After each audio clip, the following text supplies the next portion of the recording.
Hi everyone, welcome to our channel let's learn daily. இந்த video நம்ம என்ன பார்க்க போறோம் அப்படின்னா, நம்மளுடைய 10, 11, 12 கூடிய ஃபர்ஸ்ட் மிட் டர்ம் கூடிய ஸ்டடி பிளான் தான் பார்க்க போறோம். Daily study plan. So first பார்த்தீங்கன்னா 12th ஸ்டாண்டர்ட்க்கு. ஸோ 12th ஸ்டாண்டர்ட்க்கு பார்த்தீங்கன்னா find the magnetic field due to long straight conductor using Ampere circuital law. இதே மாதிரி கொஸ்டின் பயோட் சாவேட் லா படிச்சிருக்கோம். இது ஆம்பியர் சர்க்யூட்டல் லா. ஸோ எந்த கொஸ்டினுக்கு என்ன டயக்ராம் வரும், என்ன வரும்ல கரெக்டாக பார்த்துக்கோங்க.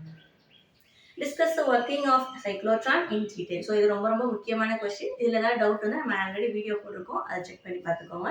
நெக்ஸ்ட் 11th ஸ்டாண்டர்ட் பார்த்தீங்கன்னா 4 கொஸ்டின் கொடுத்துருக்கோம். ஸோ கொஞ்சம் ஈஸியாக தான் இருக்கும். முதல் 2 கொஸ்டின் 3 மார்க்ஸில் தான் கேட்பாங்க. ஸோ என்னன்னு பார்த்தீங்கன்னா, state Newton's 3 laws and discuss their significance. Explain the similarity and difference of centripetal and centrifugal force. இந்த 2 கொஸ்டினும் 3 மார்க் ஏற்ற மாதிரி பார்த்துக்கோங்க. நெக்ஸ்ட் பார்த்தீங்க அப்படின்னா detail question, important detail. Describe the method of measuring angle of repose. இது already கொடுத்தாச்சு, திரும்ப ஒரு தடவை ரிவைஸ் பண்ணிக்கோங்க. டயக்ராமும் உங்களோட அந்த டெரிவேஷன் பார்ட்டும் தெரியுதான்னு பார்த்துக்கோங்க. Next explain the need for banking of tracks. இந்த 2 டீடைலுமே இம்பார்ட்டன்ட் டீடைல். ஸோ இதை 11th இன்னைக்கு மறக்காம படிச்சுருங்க. நெக்ஸ்ட் பார்த்தீங்க அப்படின்னா 10th ஸ்டாண்டர்ட்க்கு லெசன் 2ல டீடைல் படிச்சுட்டு இருக்கோம். ஆல்ரெடி நம்ம அந்த ரூல்ஸ் கொஸ்டினும் ப்ராப்பர்ட்டிஸ் ஆஃப் லைட்டும் நேற்று கொடுத்துருந்தோம்.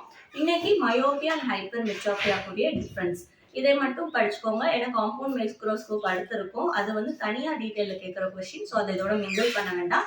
இந்த 3 கொஸ்டினையும் திரும்ப ஒரு நீங்கள் ரிவைஸ் பண்ணிங்க. அதாவது மயோபியா எக்ஸ்ட்ரா படிச்சுக்கோங்க. நேற்று படித்த 2 கொஸ்டினையும் இன்னைக்கு ரிவைஸ் பண்ணுங்க. ஸோ இன்னைக்கு மறக்காமல் உங்களுக்குரிய போர்ஷன்ஸை கவர் பண்ணிடுங்க. தேங்க்யூ.